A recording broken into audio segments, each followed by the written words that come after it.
Welcome back, नमस्कार। एक बार फिर से आप सभी का स्वागत है हिंदी साहित्य में। और आइए देखते हैं छंद। जैसा कि हम लोग पढ़ रहे हैं हिंदी भाषा एवं साहित्य का वस्तुनिष्ठ इतिहास, लेखक सरस्वती पांडे गोविंद पांडे। छंद देखते हैं हिंदी साहित्य कोश के अनुसार अक्षर, अक्षरों की संख्या एवं क्रम, मात्रा, गणना तथा यति, गति आदि से संबंधित विशिष्ट नियमों से नियोजित पद्य रचना छंद कहलाती है। तो यहाँ पे हमने देखा छंद की परिभाषा। हिंदी साहित्य कोश के अनुसार अक्षर, अक्षरों की संख्या एवं क्रम, मात्रा, गणना तथा यति, गति आदि से संबंधित विशिष्ट नियमों से नियोजित पद्य रचना छंद कहलाती है। चैनल को सब्सक्राइब भी जरूर कीजिए। छंद शब्द का सर्वप्रथम उल्लेख कहाँ मिलता है? ऋग्वेद में। छंद शास्त्र के व्यवस्थित परंपरा का सूत्रपात पिंगल आचार्य के छंद सूत्र से होता है, इसलिए इसे पिंगल शास्त्र भी कहा जाता है। छंद शास्त्र को पिंगल शास्त्र भी कहा जाता है। पिंगलाचार्य ने छंद सूत्र की रचना सूत्र शैली में ईसा पूर्व 200 के आसपास किया था। छंद के प्रमुख आचार्यों का पारिभाषिक अर्थ देखते हैं। छंद के प्रमुख आचार्यों नहीं, अवयवों का, मतलब कि उसमें कौन कौन एलिमेंट आते हैं, कौन कौन अवयव हैं, कौन कौन शब्द हैं, उनका क्या परिभाषा है, आइए देखते हैं। जैसे कि चरण या फिर पाद आता है, पद, चरण या पद, पाद, तो उसका क्या अर्थ है? किसी छंद की प्रधान यति पर समाप्त होने वाली पूर्ण पंक्ति को उसका चरण या फिर पाद कहते हैं।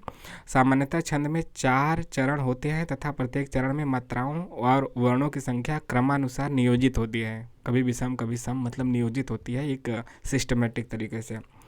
वर्ण और मात्रा क्या होता है? ध्वनि के लिखित रूप को वर्ण कहा जाता है, सही बात है। अ उ आ ऐसे ध्वनि है ना, तो उसके लिखित रूप को आ उ आ उ आ। वर्ण 2 प्रकार के माने गए हैं, ह्रस्व और दीर्घ, मतलब कि छोटा बड़ा, ह्रस्व दीर्घ।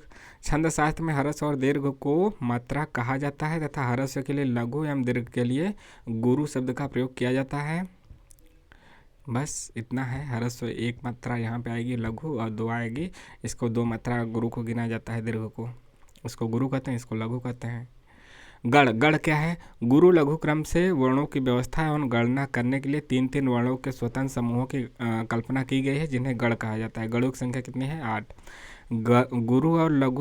गुरु लघु क्रम से वर्णों की व्यवस्था एवं गणना करने के लिए 3 वर्णों के स्वतंत्र समूहों की कल्पना की गई है, जिन्हें गण कहा जाता है। गणों की संख्या 8 है। यति क्या है? यति का अर्थ विराम या फिर विश्राम होता है। यति का अर्थ विराम या फिर विश्राम होता है।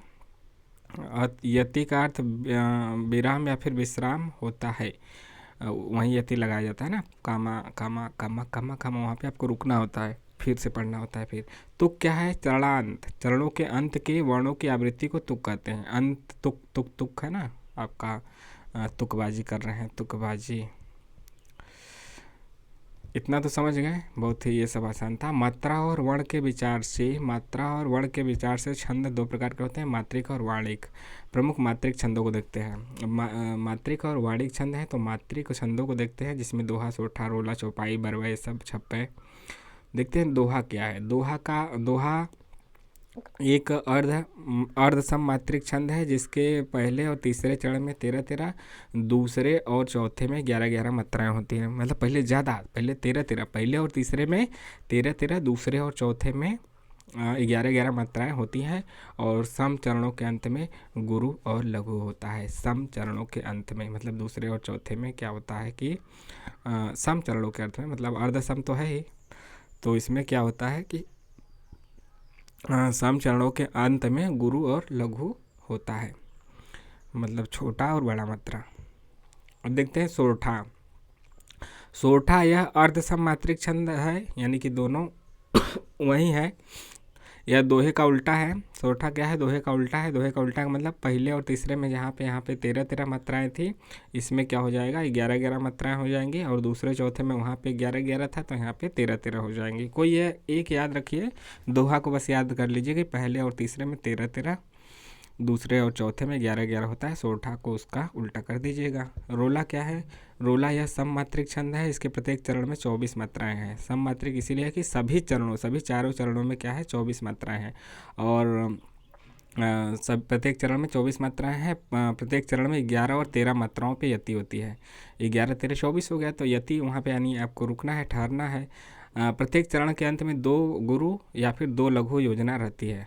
प्रत्येक चरण के अंत में क्या होगा, 2 लघु होंगे या फिर 2 गुरु होगा। चौपाई, चौपाई क्या है, चौपाई यह सममात्रिक छंद है, यानी कि इसके भी सभी चरणों में समान मात्राएं होती हैं। प्रत्येक चरण में 16 मात्राएं होती हैं और अंत में 2 गुरु वर्ण होते हैं तथा अंत में जगड़ और तगड़ का आना वर्जित है, यानी कि अंत में जगड़ और तगड़ नहीं आएंगे और 2 गुरु वर्ण अंत में होंगे। बरवा क्या है, यह अर्ध सममात्रिक छंद है, दोहा और सोरठा की तरह। इसके विषम चरणों यानी कि पहले और तीसरे में 12-12 मात्राएं, दूसरे और चौथे में 7-7 मात्राएं होती हैं। इसके सम चरणों के अंत में प्रायः जगड़ या तगड़ पड़ता है, चौपाई में नहीं, जबकि बरवा में पड़ता है तगड़। सॉरी, छींक आ गई। जगड़ और तगड़। छप्पय देखते हैं, छप्पय, छप्पय वह विषम मात्रिक छंद है, यह न तो अर्धसम है न तो मात्रिक छंद है। यह मतलब कि मात्रिक छंद तो है ही, सम नहीं है, अर्धसम भी नहीं है, यह विषम है, विषम मात्रिक छंद है जो 2 छंदों रोला और उल्लाला के मिश्रण से बना है। पूछा भी गया है कि छप्पय किन 2 छंदों से मिलकर बना है, या फिर रोला और उल्लाला से कौन सा छंद बनता है, तो रोला और उल्लाला से मिलके छप्पय बनता है। इसमें 6 चरण होते हैं और प्रथम 4 चरणों में 24-24 मात्राएं होती हैं। प्रथम 4 चरणों में 24-24, अंतिम 2 चरणों में 26-26 या फिर 28-28 मात्राएं होती हैं। दोनों याद रखें, 24-24 शुरुआत के 4 चरणों में और अंतिम 2 चरणों में 26-26 या फिर 28-28 मात्राएं होती हैं। कुल 6 चरण होते हैं। कुंडलियाँ क्या है, कुंडलियाँ भी काफ़ी ज़्यादा फेमस है। कुंडलियाँ वह विषम, छप्पय भी विषम मात्रिक छंद है, कुंडलियाँ भी, और ये दोनों मतलब कि मिश्रण से बनी है, योग दो छंदों के योग से बनी है। 2 छंदों दोहा और रोला के मिश्रण से। यह भी पूछा गया कि दोहा और रोला से मिलके कौन सा बना है, तो कुंडलियाँ, या फिर कुंडलियाँ किससे किससे मिलके बना है, तो दोहा और रोला, दोहा और रोला से कुंडलियाँ बना है। और छप्पय आपका रोला और उल्लाला। देख रहे हैं रोला दोनों में है, तो रोला का छोड़ दीजिए, रोला तो दोनों में आएगा ही, तो छप्पय में उल्लाला याद रखिए, कुंडलिया में दोहा याद रखिए। कुंडलिया दोहा, छप्पय उल्लाला, उल्लाला। देखिए इसमें छप्पय आधा प फिर पूरा प, इसमें भी आधा ल पूरा ला, ऐसे याद रखें कि इसमें आधा आधा दोनों में है, तो उसमें भी आधा आधा है। छप्पय उल्लाला और कुंडलिया में दोहा। इसमें भी क्या है, 6 चरण है और प्रत्येक चरण में 24-24। इसमें शुरू के 4 चरणों में आपके प्रथम 4 चरण में 24-24 था, इसमें सभी चरणों में 24-24 है। और दोहे का चरण रोला के प्रथम में दोहराया जाता है। दोहे का जो चरण है रोला में जब शुरू होगा तो रोला के प्रथम चरण में दोहराया जाएगा। अब देखते हैं मात्रिक छंद के बाद प्रमुख वाणिक छंद कौन कौन है। वाणिक छंदों में आपका नंबर आएगा इंद्र वज्रा। इंद्र वज्रा वह वाणिक छंद है जिसके प्रत्येक चरण में 11 वर्ण होते हैं जो इस क्रम में रखे जाते हैं। 2 तगड़ एक जगड़, अंत में 2 गुरु वर्ण। इसके बाद आता है द्रुत विलंबित में क्या है कि द्रुत विलंबित वह वाणिक छंद है जिसके 4 चरण होते हैं और प्रत्येक चरण में 12 वर्ण होते हैं जो 1 नगड़ 2 भगड़ और 1 रगड़ के क्रम से रहते हैं। ठीक है। इंद्र वज्रा वह वाणिक छंद है जिसके प्रत्येक चरण में 11 वर्ण होते हैं जो इस क्रम में रखे जाते हैं। 2 तगड़ एक जगड़, अंत में 2 गुरु वर्ण। और द्रुत विलंबित में क्या है, द्रुत विलंबित वह वाणिक छंद है जिसके 4 चरण होते हैं और प्रत्येक चरण में 12 वर्ण होते हैं जो 1 नगड़ 2 भगड़ और 1 रगड़ के क्रम में रहते हैं। मंदक्रांता क्या है, मंदक्रांता वह वाणिक छंद है जिसके 4 चरण होते हैं और प्रत्येक चरण में 17 वर्ण होते हैं और जो 1 मगड़ 1 भगड़ 1 नगड़ 2 तगड़ और अंत में 2 गुरु के क्रम से रखे गए रहते हैं। मालिनी क्या है, मालिनी छंद आपका वाणिक छंद में मालिनी छंद। यह मालिनी वह वाणिक छंद है जिसमें 4 चरण होते हैं और प्रत्येक चरण में 15 वर्ण होते हैं जो 2 नगड़ 1 मगड़ और 2 यगड़ के क्रम से रखे गए होते हैं। और 8 तथा 7 अक्षरों पे क्या होती है, 8 और 7 अक्षरों पे यति होती है। आगे देखते हैं शिखरणी वह वाणिक छंद है जिसमें 4 चरण होते हैं और प्रत्येक चरण में 17 वर्ण होते हैं जो 1 यगड़ 1 मगड़ 1 नगड़ 1 सगड़ 1 भगड़ 1 लघु और 1 गुरु के क्रम से रखे गए रहते हैं। और 6 और 11 छठवें और 11वें वर्णों पर यति होती है। सवैया क्या है? सवैया तो काफ़ी ज़्यादा फेमस है। सवैया वह वाणिज्य छंद है जिसके प्रत्येक चरण में 22 से लेकर 26 वर्ण होते हैं और प्रत्येक चरण किसी एक गढ़ की 7-8 आवृत्ति से बना होता है। मत्तगयंद क्या है? मत्तगयंद वह सवैया है। यह क्या है? वह सवैया है जिसके प्रत्येक चरण में 23 अक्षर होते हैं। प्रत्येक चरण में 23 अक्षर होते हैं जो 7 भगड़ और 2 गुरु के क्रम से रखे गए रहते हैं। अब है कवित्त। कवित्त वह वाणिज्य छंद है जिसके प्रत्येक चरण में 31 या फिर 32 या 33 वर्ण होते हैं।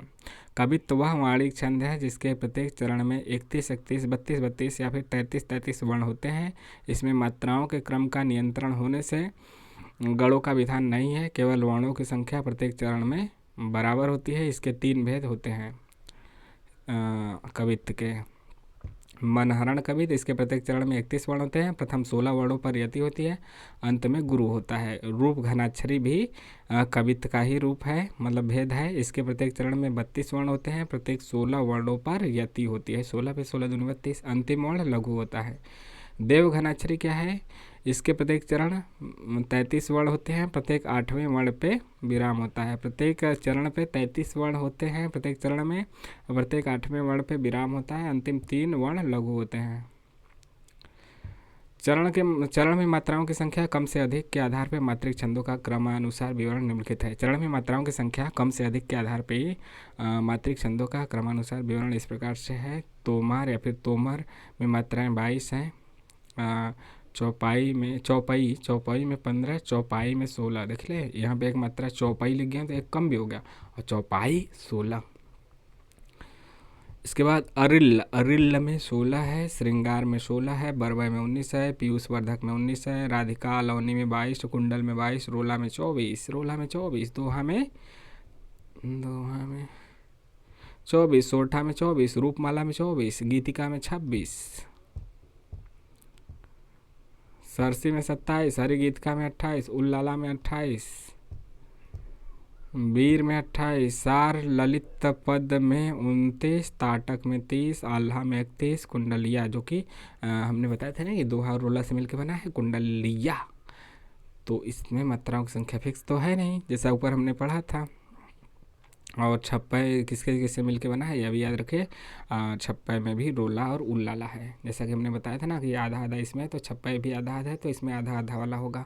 रोला और छप्पय, छप्पय में रोला और उल्लाला, और आपका कुंडलिया में आपका रोला और दोहा। अब देखते हैं चरण में वर्णों की संख्या कम से अधिक के आधार पर वाणिज्य छंदों का क्रमानुसार विवरण देखते हैं। स्वागता में 11, भुजंगी में 11, शालिनी में 11, इंद्रव्रजा में 11, उपेंद्र वज्रा में 11। मतलब इसमें कुछ नए भी हैं कुछ पुराने भी हैं, तो इसको भी याद रखिएगा। जो हमने पढ़ा उसमें से भी है, कुछ अलग भी हैं, जैसे स्वागता वगैरह, भुजंगी वगैरह। उपजाति क्या है? इंद्र वज्रा और उपेंद्र वज्रा का मिश्रण है उपजाति, इसमें भी 11 है। वंशस्थ में 12, भुजंग प्रयात में 12, द्रुत विलंबित तो सुना ही है, इसमें भी 12 है। इसके अलावा तोटक में आपका 12 है। वसंत तिलिका भी बहुत सुने हैं, 14 है। मालिनी में 15, मंदक्रांता में 17, शिखरणी में 17, शार्दुल विक्रीडित में 19, स्नग्धारा में 21 है। सवैया में 22 से लेकर 26 तक। घनाक्षरी में हमने पढ़ा 31, रूप घनाक्षरी में 32। तो यहाँ पे भारतीय काव्य शास्त्र के तहत हमने छंद समाप्त किया। आने वाले वीडियो में आपको पाश्चात्य काव्य शास्त्र के विषय में देखने को मिलेगा। आपको कैसा लगा ज़रूर कमेंट करके बताइए, और सभी वीडियो देखने के लिए प्लेलिस्ट में जाके देख सकते हैं। संपूर्ण सरस्वती पांडे संपूर्ण बुक अध्ययन के नाम से बना हुआ है। कमेंट जरूर कीजिए। मिलते हैं नेक्स्ट वीडियो में। जय हिंद, जय भारत। आपका दिन शुभ हो।